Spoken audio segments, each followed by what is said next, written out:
Hola, hola, ¿qué tal? Muy buenas noches. Sean todos ustedes bienvenidos a La Voz del Residente en Otorrinolaringología. Como todos los lunes, agradecidos de que nos estén acompañando a vivir este momento y escuchar las voces de los residentes, futuros especialistas. Muchas gracias por acompañarnos. Si es primera vez que está con nosotros, le comento rápidamente en qué consiste la dinámica. Tenemos un doctor invitado quien realiza una ponencia y da una clase de alrededor de 25 o 30 minutos. Terminando esto, les recuerdo que estamos en vivo de dos maneras diferentes. Una de ellas es por medio de Zoom y otra es por Facebook en la página de Yo Soy Médico 17. Así que si usted está de cualquiera de estas dos maneras viéndonos y gusta comentar, preguntar o mandar felicitaciones, puede hacerlo en el caso de preguntas y respuestas o chat, en caso de que usted nos esté viendo por vía Zoom. En caso de que nos esté viendo por Facebook, puede hacer una parte de comentarios. O si solamente nos está viendo por Facebook y quiere poner un like o un me encanta, pues también son súper bienvenidos. También les recordamos que nos van a encontrar en Facebook y en Instagram como La Voz del Residente para que estén al pendiente de todas nuestras clases. Tenemos diferentes especialidades a lo largo de la semana. Y para finalizar, les recordamos que si quieren volver a revivir todas las pláticas o no alcanzan a estar toda la charla en vivo, no se preocupen. Las pláticas se suben generalmente al día siguiente en la plataforma de YouTube en Medical Legal Center para que tengan todos estos videos de clases a su disposición para fines de estudio. También les recordamos que esto lo hacen los doctores de manera altruista, son tiempos de sus conocimientos y experiencias para nosotros. Entonces, como ya dije, no le voy a quitar más tiempo a quien realmente venimos a escuchar esta noche. Egresado de la Universidad Autónoma de Chihuahua, R1 en el Centro Médico ICEMIM Toluca, el doctor Antonio Anchondo López. Buenas noches, doctor Antonio, gracias por acompañarnos. Hola, ¿qué tal? Muy buenas noches, al revés. Gracias a ustedes por la invitación. Espero y Pues pues estén muy bien. ¿Listo? Sí, sin más entonces que esperar, vamos a continuar o a empezar. Bueno, ya me presentaron. El día de hoy vamos a hablar de la función y la disfunción olfativa. Es un tema que se me hace bastante interesante. La verdad es algo que casi nadie hace caso, ¿no? La verdad. El olfato, qué tan importante puede ser, pero bueno, tiene a su ciencia, ¿no? Hasta cierto punto. Entonces vamos a hablar un poquito de anatomía, de la fisiología tal cual del primer par craneal, ¿no? Del sistema olfativo. Y después ya vamos a ver la epidemiología de la disfunción del mismo, ¿no? Cómo podemos ver las características principales. También ahí vamos a ver un poquito de las enfermedades neurogénicas, ¿no? La importancia que tiene que ver eso con una en especial, que vamos a verla más adelante. Y pues obviamente diagnóstico y su debido tratamiento. ¿Sale? Entonces vamos a empezar. Primero que nada, cabe destacar tres cosas muy importantes del primer par craneal, ¿no? del sistema olfativo. La primera es que es un sentido completamente químico. Obviamente aquí no es el caso, ¿verdad? Pero en los animales, y no en nosotros es muy poco, tiene una conducta reproductiva muy, muy grande. También está muy relacionado con la memoria y viene una imagen de todas las conexiones que tiene literalmente. No solamente pasa a nariz y de la nariz a la corteza entorrinal y se acabó. No, no, no, tiene una gran conexión. Y también, muy importante, la otra parte o función que vamos a tener del quinto par craneal del trigémino en la parte de la olfacción, ¿verdad? Cabe destacar que va a acompañar, dependiendo del olor de diversos grados, la activación del mismo nervio, del quinto par craneal, ¿no? Que nos dará sensaciones de calor, la irritación, el fresco, el calor. Por eso es que mucha gente que nos vamos a dar cuenta que tiene disfunción olfativa, le gusta mucho la comida picante o la comida que esté muy caliente porque siente que saben, o en ese caso siente que huelen inclusive. Pero bueno, esas son las relaciones principales. Entonces vamos a seguir. A grandes rasgos, para no durar mucho, el nervio olfatorio, pues sabemos dónde lo vamos a tener, ¿no? Su origen real, que va a ser en el tracto olfatorio, la mucosa olfatoria. Su origen aparente va a estar en la parte superior, que sería el bulbo olfatorio. Y obviamente, pues para todo esto tenemos siempre un agujero en cada uno de los nervios, que partes craneales, y en ese caso sería una lámina cribosa. También, muy importante, no es un par craneal, o sea, normal como los otros, sino que hay que recordar que el primero y el segundo pues son una prolongación del encéfalo, ¿verdad? Entonces, ¿dónde lo vamos a encontrar? Bueno, lo vamos a encontrar literalmente en la parte superior de nuestro bulbo olfatorio y lo vamos a tener como en la parte superior del techo nasal, obviamente a medial el septum y en la pared medial, ¿verdad? Del mismo cornete. Entonces, aquí en nosotros mide aproximadamente unos 10 centímetros cuadrados. Ahorita lo vamos a comparar como si fuera con un perro, ¿no? Literalmente hay una resonancia magnética muy, muy padre. Aquí vamos a tener una coloración amarillenta, si se fijan, lo vamos a tener hasta la parte de arriba, ¿no? Y va a estar una coloración más amarillenta, eso es por la lipofuchina que vamos a tener algunas glandulitas produciendo. Y también muy importante, pues, el origen real y aparente, ahora que siempre les encanta estar preguntando a los doctores. Por ejemplo, de los 10 centímetros cuadrados que nosotros tenemos es algo mínimo, es algo que casi no utilizamos, incluso nuestra corteza lo utilizamos muy poco si lo comparamos con un perro, por ejemplo. Tenemos aproximadamente un 40%, ¿no? De la misma corteza o de la misma mucosa nasal. Y ya de la misma, estos son aproximadamente unos 200 centímetros cúbicos, digo, cuadrados, a comparación de los 10 de nosotros. Y pues aproximadamente un 40% de la corteza solamente para el olfato, ¿no? En caso de un canino. Muy, muy diferente a nosotros. Por eso ellos huelen primero y pues nosotros lo primero que hacemos es ver, ¿no? Entonces, ¿cómo vamos a tener un poquito de la anatomía? Ya centrándonos un poquito más en histología. Bueno, pues tenemos células olfatorias, vamos a tener principalmente las neuronas bipolares, de aquí vamos a tener unos cilios, de aquí los cilios a grandes rasgos lo que hacen es captar las sustancias odoríferas. Vamos a tener también células, dos células muy importantes, las sustentaculares y las células basales. Las células basales, como en todos lados, van a ser células madre, ¿no? Y esto es muy interesante por el hecho de lo rápido que se pueden estar reproduciendo estas células. Viven alrededor de un mes estas células bipolares, cosa que no vemos una recuperación tan rápida en otros tipos de sistema nervioso central, en otras células del sistema nervioso central. Entonces, estas tienen una reproducción muy, muy interesante porque literalmente están reproduciendo cada mes, cada mes, cada mes, cada mes. Y también otra cosa muy importante son las sustentaculares, que además de dar sustento, van a dar una proteína que se llama la proteína fijadora de odorantes. Como su nombre lo dice, hace que todas las partículas que tengan un olor se fijen de cierta manera.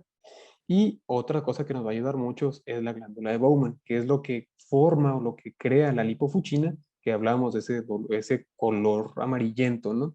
Pero también van a dar un moco rico en inmunoglobulina A, que va a servir como una trampa para los odoríferos. Entonces, si nos vamos aquí a cómo entraríamos, bueno, tenemos un flujo de aire, va a entrar todas las sustancias odoríferas, cualquier cambio chiquito que haya aquí, llámese una desviación septal, no sé, una rinitis alérgica, cualquier cosa que cambie poquito el flujo nos va a cambiar muchísimo la entrada de aire. Entonces, después de que entramos ya pasa la sustancia odorífera, se une al moco que ya dijimos, a las células que se unen, o en ese caso que captan las células odoríferas, y pues ya pasamos un poquito más de biología molecular. Vamos a saltearnos en este pedazo. El punto sería la entrada principal de potasio y de sodio para que haya una despolarización, ¿verdad? En ese caso, siendo relacionada con la proteína G y la adenilatoxiclasa, que eso es muy importante porque así es como podemos nosotros, en ese caso, a acostumbrarnos a un mismo olor. Por eso es el hecho de que no siempre estamos oliendo el mismo olor. Y después de eso, ahora sí que tenemos una despolarización de las mismas neuronas, tenemos un viaje literalmente hacia la corteza entorrinal y también al hipocampo. Ve ahí el hecho de que es el órgano más relacionado con la memoria, ¿verdad? Y sí, ahí están. Y también un dato curioso, sería la Naegleria fowleri. Hay muy pocos casos específicos o datados, ¿no? Tal cual. Sin embargo, reportados, sin embargo, Naegleria fowleri entra literalmente en aguas contaminadas y entra por esta parte, por esta vía. Le encanta por alguna razón las células que están o atraídas en ese caso por acetilcolina e infectan mediante la apertura de estos canales de sodio y potasio. ¿Por qué se los comento? Porque a pesar de que hay muy poquitos casos, como 200, 300 casos documentados, pues la mortalidad es acerca del 97%. También algo interesante es la deglución. Sabemos que tenemos tres partes de la deglución, una oral, una de lengua, o en ese caso de orofaringe, y una esofágica. Pero algo interesante es que en la parte esofágica, como se tiene un vacío pequeño o un flujo retrógrado al momento de pasar por el esófago, se regresa un poco lo que sea el aire del bolo alimenticio y ahí volvemos a oler. Un poco extraño para que sepan que no solamente es por la entrada de aire, ¿verdad? Y eso es lo que les comentaba.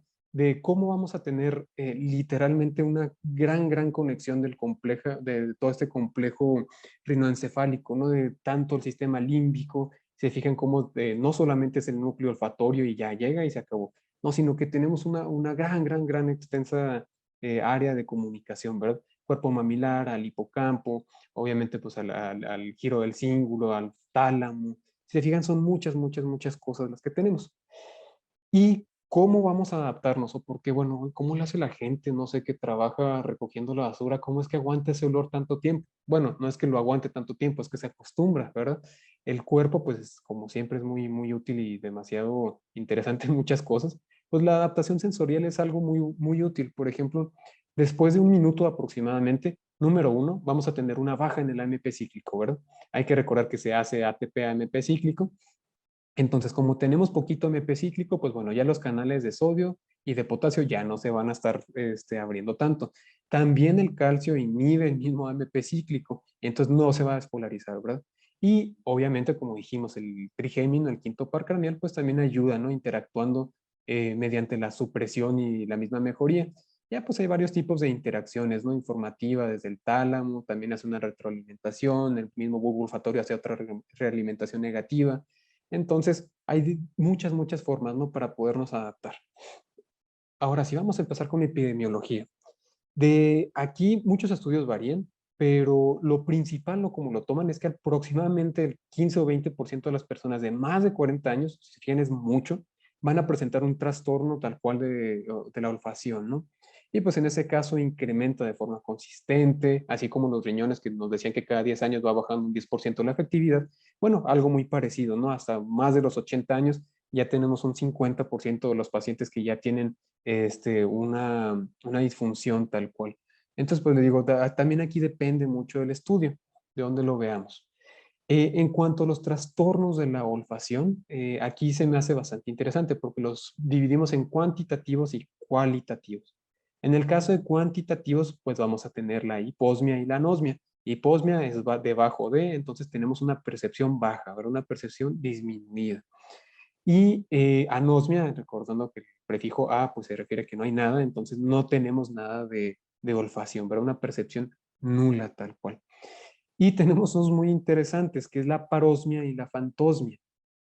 No está muy clara la patología o la patogenia tal cual, pero unas teorías nos dicen que la pérdida parcial tal cual, pero no incompleta del bulbo olfatorio, permite que los pacientes afectados perciban cierto estímulo, pero como resultado de la misma interferencia con la codificación, pues su calidad se ve un poco alterada. Por ejemplo, en el caso de la parosmia, pues vamos a tener una percepción alterada de una presencia o en presencia de una fuente aromática. Simplemente se refiere a que un olor lo perciben como si fuera otro completamente diferente. Y sí ha pasado. Y también tenemos la fantosmia. Bueno, pues fantosmia me suena como fantasma. Sí, literalmente vamos a tener una ausencia de cualquier material o una fuente de olor. Los pacientes refieren que huelen a café, por ejemplo, sin ni siquiera haber nada en la sala. Entonces, pues aquí es como normalmente se van activando, ¿no? Todos estos grupos de nervios y pues a la pérdida de neuronas inhibitorias, ¿no? También que nos pueden ahí estar jugando o haciendo trampa y es como es que los pacientes pues tienen estas alteraciones diferentes. Ahora, ¿por qué es importante? Bueno, pues a mí para qué me va a servir el olfato, o sea, pues sí, qué bueno oler comida rica o lo que sea. Pero bueno, el impacto en la disfunción llega a tal punto de una ansiedad social, ¿no? Imagínense simplemente quitarse uno de los sentidos, pues ha de ser un poquito molesto. Entonces también tiene que ver mucho con los trastornos nutricionales, inclusive la depresión. Entonces, pues son comunes las mismas dificultades en áreas como obviamente la ingesta, en la preparación de alimentos. No podríamos distinguir si un alimento está bueno o malo, si es que no se viera a simple vista y si fuera el olor. O qué pasa si tenemos una fuga de gas. Sabemos que el gas no tiene tal cual un olor, pero se ponen siempre sustancias odoríferas que podamos percatarnos fácilmente, ¿no? ¿Para qué? Para misma seguridad de nosotros. Entonces, por el impacto que los trastornos olfatorios tienen en el gusto, también, ¿verdad? Los pacientes intentan aumentar el sabor de los alimentos agregando otras cosas, sea más sal, endulzantes, edulcorantes, como quieran decirlo, inclusive especies. y pues eso ya nos da otros trastornos, ¿verdad? Ya llámese hipertensión principalmente, diabetes por el hecho inadecuado de edulcorantes. Entonces, pues suelen dar mayor relevancia a las texturas también de los alimentos de los mismos pacientes. Y ahora sí vamos a hablar un poquito de las causas, ¿no? ¿Qué es lo primario de esto? Vamos a tener un montón de teologías, pero bueno, vamos a empezar con las nasosinusales, ¿verdad? Aquí, como gusten decirlo ustedes, puede ser una desviación septal, podemos tener una misma hipertrofia de los cornetes, ¿no? Todas esas personas que sufren de una rinitis alérgica, que como no entendemos por qué, pero sabemos que nomás no podemos respirar de ninguna manera. Y pues obviamente también los pólipos nasales, ¿no? Cómo se ve la mucosa, en ese caso de una uva pelada, que es lo que comentan siempre en la literatura. Pero pueden ser muchas, muchas, muchas formas. Y es la principal causa, obviamente la rinitis alérgica o la rinitis, la rinosinusitis, es la principal causa de la hiposmia, ¿verdad? Secundaria a la enfermedad nasosinusal. Y pues eso se puede acompañar de otros síntomas, ¿no? Como sabemos, tenemos la plenitud nasal, la rinorrea, la descarga posterior, que sea en este caso purulenta, un dolor desde dental, un malestar general. Y pues dentro de estas, algunos de los autores también incluyen a la rinitis alérgica, como les decía, ¿no? Tanto la rinosinusitis y la rinitis alérgica. Y pues se caracteriza, ya sabemos, por la obstrucción nasal, que sea intermitente, el prurito que vamos a tener nasal, inclusive ocular, la inyección conjuntival que también podemos tener, los estornudos en salva, que se refiere a que estamos estornude, estornude, estornude, y obviamente pues la rinorrea hialina. Y como ahora ha estado muy de moda por obvias razones, pues en cuanto al COVID-19 es donde se empezó a estudiar todavía más la hipotimia. ¿Por qué? Porque nos dimos cuenta o se dieron cuenta que por alguna razón los pacientes se quedaban anósmicos o hipósmicos y duraba un buen rato o en recobrar el sentido de la olfacción. Entonces, pues vamos a hablar un poquito de la postinfecciosa, ¿no? Las infecciones virales del tracto respiratorio son una causa completamente frecuente. Sabemos que no porque llegue un paciente con infección de vías respiratorias se refiere a que ya tenemos que dar antibiótico y es bacteriano. No sabemos que lo principal es viral. Entonces, estas inician inmediatamente a comparación de como si fuera algo bacteriano después del mismo episodio, ¿no?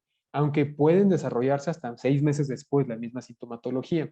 Y por lo general, dato también curioso, en las mujeres se ven mucho más afectados, en ese caso por una pérdida del olfato postinfecciosa en comparación con los hombres. Y con frecuencia son de mediana edad o inclusive mayores en el momento de la misma presentación. No se sabe muy bien cuál es la causa, pero bueno, pues siempre las mujeres la llevan casi, casi siempre con todas las enfermedades. Y en la fisiopatología, pues es poco conocida. Se cree que simplemente el mismo virus o bacteria, lo que gusten pensar, pues le va a afectar directamente a los nervios olfatorios, ¿no? O a las mismas vías de procesamiento central. Entonces eso es a grandes rasgos. Ahora, si nos vamos poquito al COVID-19 de manera rápida, es decir, porque estaba de moda, para que el virus entre a la célula, pues necesitábamos ciertos receptores, ¿no? Recordando cómo tenemos el de la enzima convertidora de angiotensina 2 y cómo teníamos el otro receptor que es el TMRPSS, que es el que tenemos acá. Ese solamente son unas serinas. Todo lo que tenemos que saber, que las serinas son una familia de proteínas que cortan, ¿no? Literalmente van cortando proteínas y así es como se pueden meter. Y aquí aprovechó el COVID y dijo, no, de aquí me meto a las células. Hay muchos tejidos que expresan estos dos receptores, pero el sistema olfatorio de las neuronas bipolares, como lo vimos ahorita, no lo expresan. Pero las células sustentaculares, que eran las que estaban enseguida dando el sostén y que daban la nutrición y el soporte, pues sí la expresan. Entonces, estas células son las que se infectan, las células de soporte, y entonces van a afectar la homeostasis de las células bipolares, como lo habíamos visto anteriormente, que estaban pegadas junto con pegado, y obviamente, como afectan la homeostasis, pues vamos a tener una muerte tal cual. Pero vimos que tienen una regeneración muy rápida. ¿Por qué no se recupera al mes? Ah, bueno, porque tarda un rato, ¿verdad? La infección no se quita tan rápido, pero como se van regenerando relativamente rápido a comparación de las otras, pues vuelve a su estado de homeostasis, ¿no? Y ya vuelve el olfato. Sin embargo, pues se ha datado incluso que hasta un año han tardado las personas en recuperar relativamente, ¿no? También hay otras teorías, ¿no? Que si nos vamos a la desarginina 9 bradicinina, que simplemente pues es una bradicinina, un metabolito de la bradicinina, si nos queremos ir un poquito más profundo. Y pues esto tiene que ver con los centros encargados, ¿no? Del sentido del gusto y del olfato que están localizados en el bulbo raquídeo. Y pues si se afecta a este va a haber una alteración de los sentidos, ¿no? Esas son teorías todavía, pero lo principal pues es el daño tal cual a las células que nos dan el sostén. Después de eso, vamos a tener traumáticas. De aquí son muy frecuentes si nos vamos a impactos occipitales, ¿no? Laterales. Pero bueno, pues uno se preguntará, ¿por qué si nosotros tenemos aquí el bulbo olfatorio en la parte frontal, por qué en occipital o en lateral? Y bueno, eso es simplemente por la protección que van a ofrecer el seno frontal o el hecho de que estén neumatizados, ¿no? Si vemos a un paciente que tuvo un golpe de esta índole, pues aproximadamente hasta el 36% de los pacientes refieren alguna alteración en el olfato posterior a un traumatismo tal cual. Y algo muy importante, eso no se refiere a que sea más en embarazadas, pero suele darse entre los 6 o 9 meses posterior a la lesión. Puede que no se dé instantáneamente después del golpe, sino que puede ser inclusive hasta 9 meses después del mismo, ¿no? ¿Y por qué puede ser? Por un montón de cosas. Puede que haya sido una fractura, un de nariz, o simplemente una desviación del tabique, como lo vimos ahorita, que los coágulos de sangre que estén obstruyendo, una obstrucción mecánica, hemorragias, bueno, llámese de cualquier forma, ¿no? Pero lo importante sería eso, ¿no? Que si tenemos un traumatismo y empezamos a tener una hiposmia o anosmia posterior a, puede pasar. Después de eso, disfunción neurológica. Esto era lo que quería llegar. De aquí, la disfunción olfativa se ha asociado con muchas afecciones neurológicas. Llámense desde epilepsia, ¿no? Como tenemos las auras, que hay pacientes que antes de tener un evento epiléptico, tienen en ese caso un aura que empiezan a percibir ciertos olores y no se dan cuenta. O bueno, simplemente nos dicen, es que huele diferente. Y después de eso nos está avisando, ¿no? Un aura tal cual. También hay formas de miastenia gravis, también tenemos formas de esclerosis múltiple, migraña, enfermedad de Alzheimer, pero la más importante para mí es la enfermedad de Parkinson. ¿Por qué? Porque se ha reportado y ya tiene buen rato, o sea, desde hace años, que hay trastornos olfatorios de hasta el 90% de las formas tempranas de Parkinson. Entonces, nomás imagínense con algo tan sencillo que pueden debutar los pacientes de manera temprana, que sería una hiposmia o una anosmia, podemos darnos cuenta, no se refiere a que ya porque tenga hiposmia o anosmia es que ya tiene Parkinson, no, pero pues podemos dar una idea, ¿no? Y esto incluso nos lo han relacionado, la alteración del olor en una persona con Parkinson, de más o menos unos 4 años antes de cualquier síntoma motor. Y pues podemos utilizarlo como un tamizaje inclusive, ¿no? Para pacientes que estén completamente asintomáticos. Después también tenemos algunos medicamentos. Si se fijan, la verdad, yo al principio no conocía que fueran tantos. Conocía algunos, pero si se fijan, estamos desde antibióticos con tetraciclinas, con penicilinas. Vamos a tener algunos antihistamínicos como la clorfenamina, metrotexato, codeína, ¿no? Los opioides. Y también, obviamente, pues depende en qué trabaje la persona. Si trabaja con algunos metales, ya sea metales pesados, como sea el mercurio, plomo, inclusive otros metales como níquel o cromo, ¿no? Y obviamente pues también toda la fisiopatología pues subyace en tal disfunción que ha sido un poquito mal delineada, pero pues puede involucrar el daño principal al epitelio olfatorio, ¿no? Y también aquí tenemos importante los pesticidas, los herbicidas, solventes, como quieran decirlo, cualquier cosa que nos pueda involucrar un daño ahora a nuestro epitelio olfatorio. Ahora, también el tabaquismo y el alcoholismo está muy relacionado con la pérdida del olfato. Hay un síndrome ahí interesante que es el síndrome de Korsakoff. Ya después podremos hablar un poquito más de esto. Pero se ha observado que más o menos en un 50% de los pacientes alcohólicos que no tienen la amnesia y la demencia, cosa que sí presentan en el Korsakoff, tienen peores resultados en las pruebas del olfato y que pues que en pacientes que no son alcohólicos. Y pues obviamente estos son proporcionales a la duración de la ingesta. Eso también, pues, nunca me lo hubiera esperado, pero bueno, sería interesante, ¿no? Indagar si en realidad todas las personas que tienen episodios, o en ese caso un periodo de tabaquismo o alcoholismo bastante prolongado, presentarían en realidad todas estas alteraciones. Pero bueno, a manera grande, pues lo que hace el síndrome de Korsakoff es, para no dejarlo en blanco, afecta lo que es la memoria, el aprendizaje, otras funciones cognitivas. Viene principalmente, como sabemos, así como la encefalopatía de Wernicke, viene junto con pegado el síndrome de Korsakoff por la deficiencia de vitamina B1. También no es raro encontrar los niveles insuficientes de otras vitaminas y otros minerales, ¿no? pero pues esto se da por el consumo, como ya lo comenté, de las bebidas alcohólicas, ¿no? Que va produciendo daños en el aparato digestivo y estas van provocando deficiencias en la absorción de la alimentación y pues obviamente sumados a todas las propiedades neurotóxicas y la misma situación del abandono alimenticio a la que puede estar conduciendo el mismo, ¿no? Y pues se desemboca en un suministro insuficiente, ¿no? De nutrientes al organismo, principalmente la tiamina, debido a que pues, no tenemos reservas muy grandes. Entonces, ¿qué estudios podemos realizar, no? ¿Cómo podemos, además de preguntándole al paciente, le creemos o no? ¿Qué tenemos que ver si en realidad tiene anosmia, hiposmia, fantosmia, no?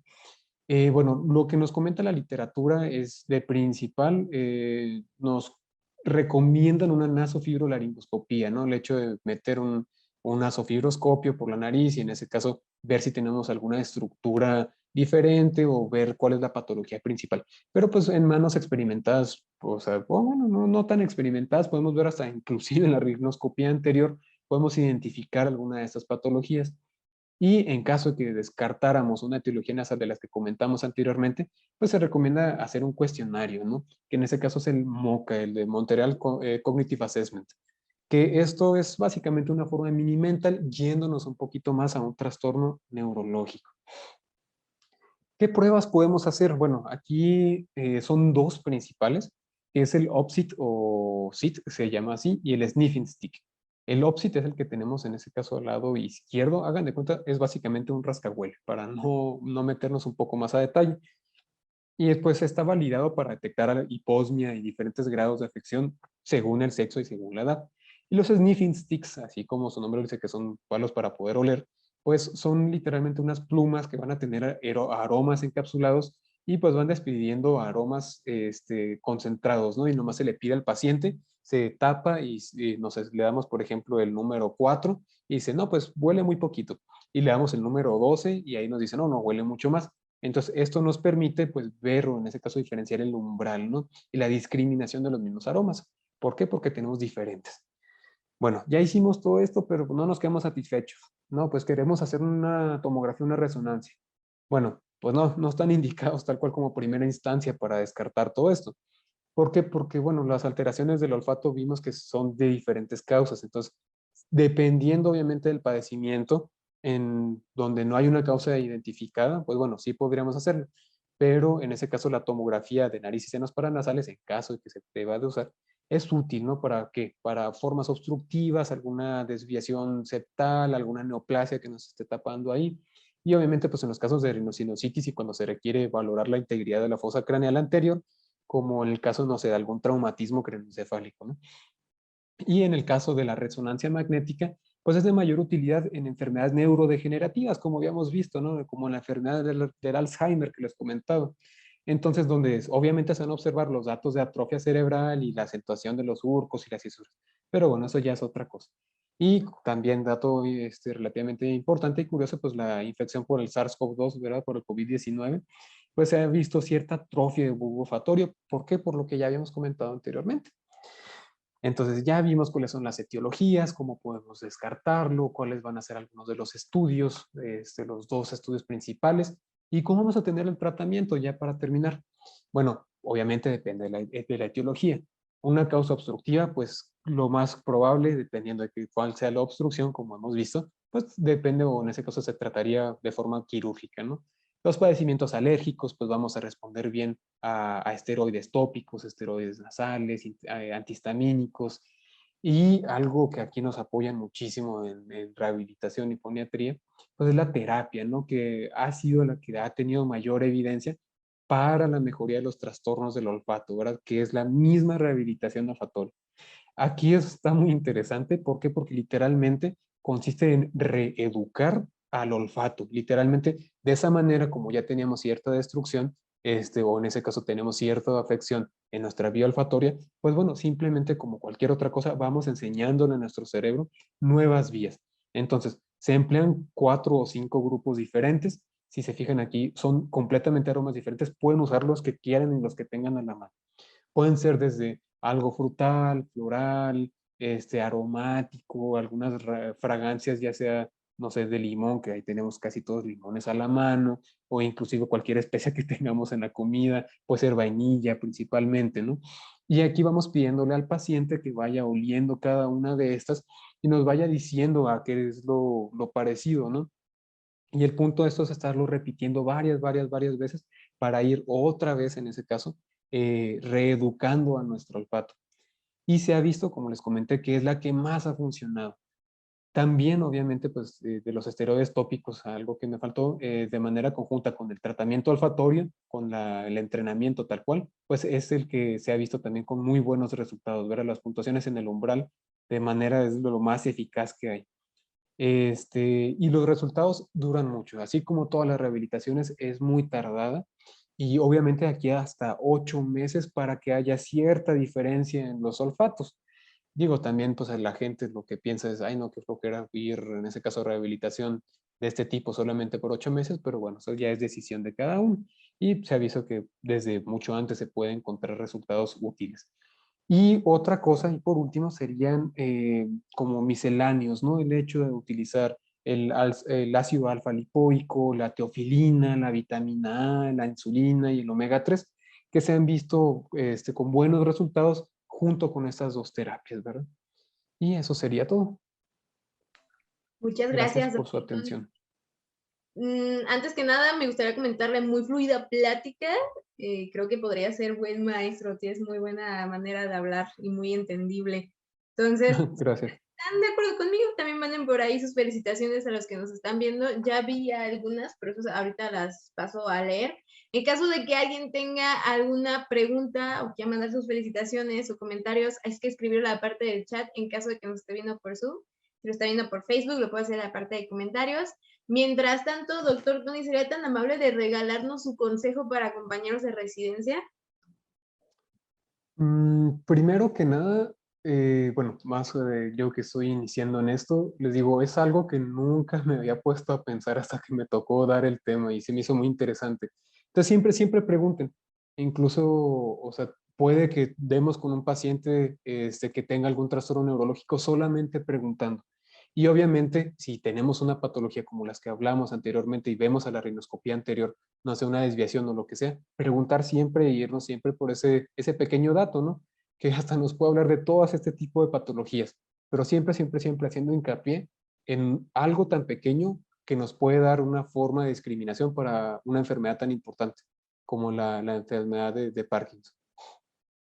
Doctor, una pregunta de Gabriel Jiménez. Pregunta, buenas noches, ¿qué porcentaje de cura o recuperación del olfato en pacientes con hiposmia? Hiposmia está muy elevado. También depende de cuál sea el artículo, pero inclusive hasta un 60-75% de las personas muestran mejoría. Lo malo aquí es que es un tanto subjetivo, ¿no? Déjenme prender la cámara. Es un tanto subjetivo, o sea, preguntarle al paciente si en realidad ha habido mejoría o no dentro de la hiposmia. Pero para eso están las pruebas del sniffing, cosa que no tenemos aquí, o por obvias razones. Pero sí, alrededor, digamos, de un 60-75%. Sí recupera. Muy bien, doctor. Javier dice, felicidades al doctor Antonio por su excelente ponencia. El uso de mometasona nasal, ¿por cuánto tiempo es recomendado? Gracias.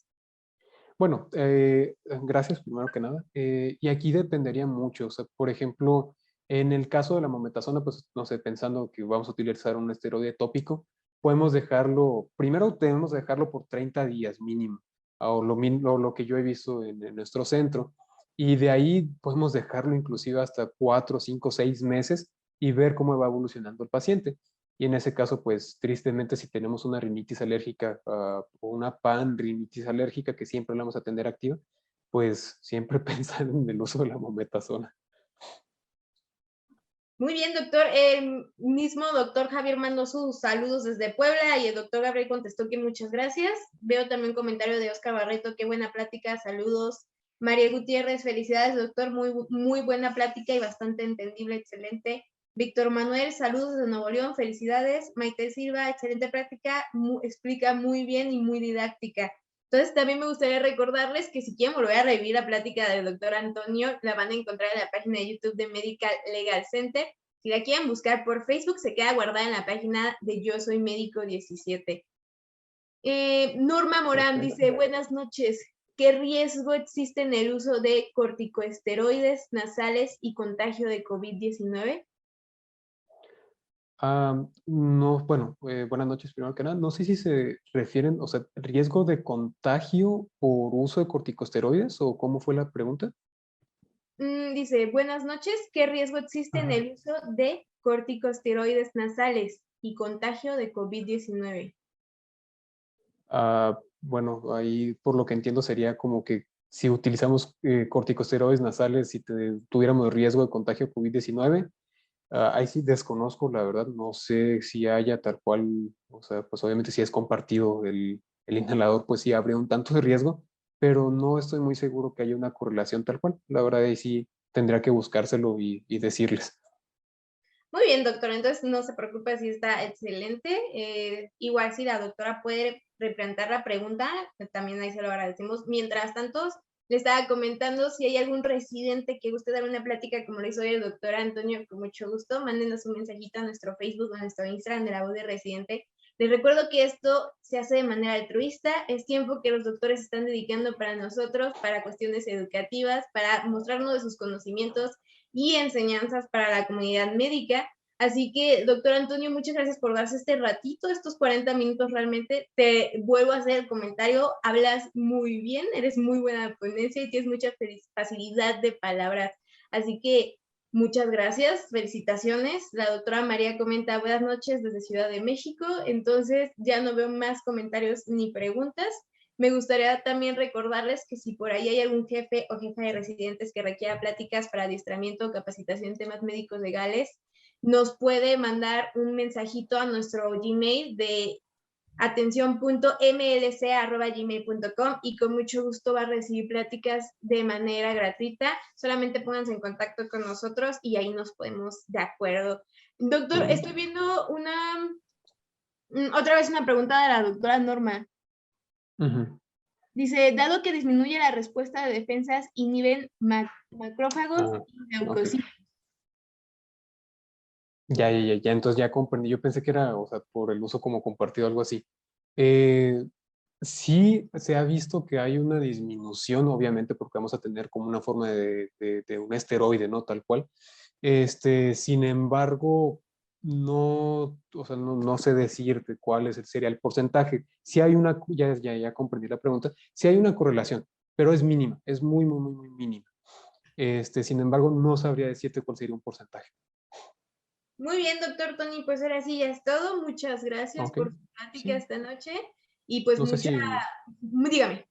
Bueno, nomás para comentar algo, en caso de que quieran la presentación, adelante, o sea, no sé si les puedo poner aquí mi correo electrónico o cualquier cosa y se las mando con mucho gusto, sin problema. Creo que sí, doctor, si quiere poner correo electrónico, lo puede escribir en la parte del chat y ahí lo puede ver ahora sí que todos los que estén conectados ahorita. Ok, perfecto. Igual también les recuerdo que si quieren verlo en video, pues lo pueden ver en YouTube o lo pueden ver en la página de Facebook de Yo Soy Médico 17. El doctor nos está dando la facilidad, si también quieren la presentación, ahí está su correo electrónico. Sí, es Pues, Antonio Anchondo López 96 @gmail.com. Perdón por la interrupción. no te preocupes, ahí está. De hecho, muchas gracias por poner a disposición tu correo para ese tipo de dudas. Entonces, doctor Antonio, muchas gracias. Excelente presentación. Sé No, que vas no, a a ser un ustedes. futuro No, especialista y no, muchas gracias por acompañarnos. no, gracias a ustedes por la invitación. Que tengan buena noche. Que pasen muy bonita noche. Gracias. Hasta luego.